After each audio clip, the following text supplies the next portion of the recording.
Hello दोस्तों, कैसे हो आप लोग। आशा है आप सभी लोग अच्छे होंगे। अतिशय संस्कृतम चैनल पर आप सभी का स्वागत है। तो हम लोग पढ़ रहे थे भाषा विज्ञान के अंतर्गत ध्वनि नियम। तो हमने पिछली वीडियो में ग्रिम नियम पढ़ लिया था। आज हम लोग ग्रासमान नियम पढ़ेंगे। ग्रिम, ग्रासमान और वर्नर तालव्य नियम, ये सारे नियम हम लोग क्रमशः एक एक वीडियो में पढ़ेंगे। तो बहुत बार समय ही पूछ लिया जाता है या फिर बहुत बार आ जाता है कि क्रम लगाइए, ग्रिम, ग्रासमान, वर्नर का क्रम क्या होगा, काल के अनुसार सजाना रहता है। आरोही या अवरोही क्रम में पूछ लिया जाता है PGT net JRF assistant professor में। तो इन भाषा वैज्ञानिकों का समय भी याद करना बहुत आवश्यक है। तो ग्रासमान महोदय का समय है 1809 से 1877 ईस्वी। ग्रिम नियम में संशोधन करके ग्रासमान ने बताया कि दो महाप्राण ध्वनियाँ एक साथ नहीं रह सकती हैं। जैसे मूल भारोपी में भभार शब्द है, तो ऊपर नियम में बताया गया कि दो महाप्राण ध्वनियाँ एक साथ नहीं रह सकती हैं। तो भभार में भा और भा ये दोनों ही महाप्राण ध्वनियाँ हैं। तो संस्कृत में भभार को बभार हो गया और ग्रीक में पेफुका हो गया, और धधामी को संस्कृत में दधामी हो गया और ग्रीक में तिथेमी हो गया। तो आपने देखा पूर्व वाले भा के स्थान पर बा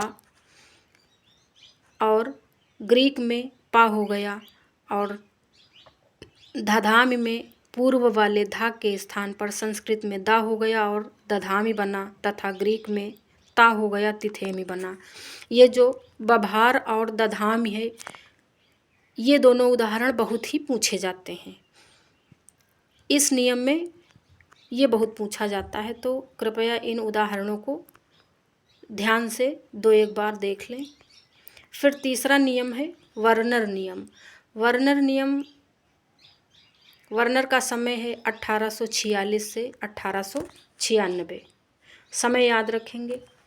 तो वर्नर महोदय ने बताया कि मूल भारोपीय का तापा ध्वनियाँ मूल भारोपीय शब्द के प्रारंभ में या उदात्त स्वर के तत्काल बाद आने पर निम्न जर्मन में ग्रिम नियमानुसार खा था फा में बदलती हैं।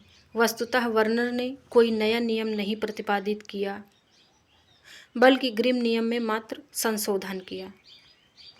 तो वर्नर, जो कि तीसरे नंबर के भाषा वैज्ञानिक हैं, इन्होंने कोई अपना नया नियम नहीं बनाया, बल्कि इन्होंने ग्रिम महोदय के नियम का अध्ययन किया और उसमें संशोधन किया। और संशोधन करने के पश्चात इन्होंने जो निष्कर्ष निकाला वो इस प्रकार से निष्कर्ष निकाला कि खा था पा में निम्न जर्मन की ध्वनियाँ बदलती हैं। तो कुछ उदाहरण देखते हैं हम। जैसे पिता फादर में बदला, माता मदर में, और भ्राता ब्रदर में। तो आपने देखा। अगला नियम है तालव्य नियम। इस नियम के आविष्कारक थॉमसन और कॉलित्ज हैं, इसलिए इस नियम को कॉलित्ज नियम भी कहते हैं। इसके तहत मूल भारोपी भाषा की कंठोष्ठ तथा शुद्ध कंठ ध्वनियाँ का, क्वा अपने ठीक बाद ई या ए स्वर के आने पर तालव्य ध्वनियों में परिवर्तित हो जाती हैं। परिवर्तित तभी होंगी जब इनके ठीक बाद ई या ए स्वर आए, अन्यथा वैसी की वैसी ही बनी रहती हैं। आगे देखते हैं। जैसे मूल भारोपीय ध्वनि किद है, तो अब ये परिवर्तित हुआ चिद में। ठीक, ई या ए आ जाने के कारण यह तालव्य ध्वनियों में बदल गया। तो इचु यशा नाम तालु, ये चा तालव्य वर्ण है, तो किद बदला चिद में। फिर अगला 5वां नियम है मूर्धन्य नियम। इस नियम के प्रतिपादक पूट, इन्हें किन्हीं किन्हीं किताबों में पाठ भी लिखा है, तथा फार्टुनेटोव नामक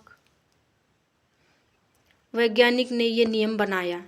तो पाणिनि व्याकरण के अनुसार अनेक शब्दों में दंत सा को ता तथा ना को शा तथा ड़ा हो जाता है। एक प्रमुख नियम के अनुसार ई उ री ए ओ स्वर के बाद सा को शा हो जाता है, जैसे नदीसु, गुरुसु, भ्रातृसु, रामेसु आदि। परंतु पूट तथा फार्टुनेटोव ने इनके अनुसार री, रा तथा री, ला के बाद आने वाली दंत ध्वनियाँ संस्कृत में मूर्धन्य हो जाती हैं, जैसे कृत, कूट, विकृत, विकट, संकृत, संकट। तो इस प्रकार से परिवर्तन होता है। तो मित्रों, आज की वीडियो में आप लोगों ने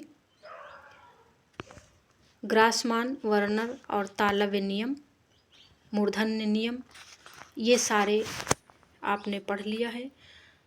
इसके आगे का टॉपिक नेक्स्ट वीडियो में। वीडियो कैसी लगी हमें ज़रूर बताएं, कमेंट करें, सब्सक्राइब करें हमारे चैनल को और शेयर करें, और सभी लोग इसका लाभ उठाएं। धन्यवाद।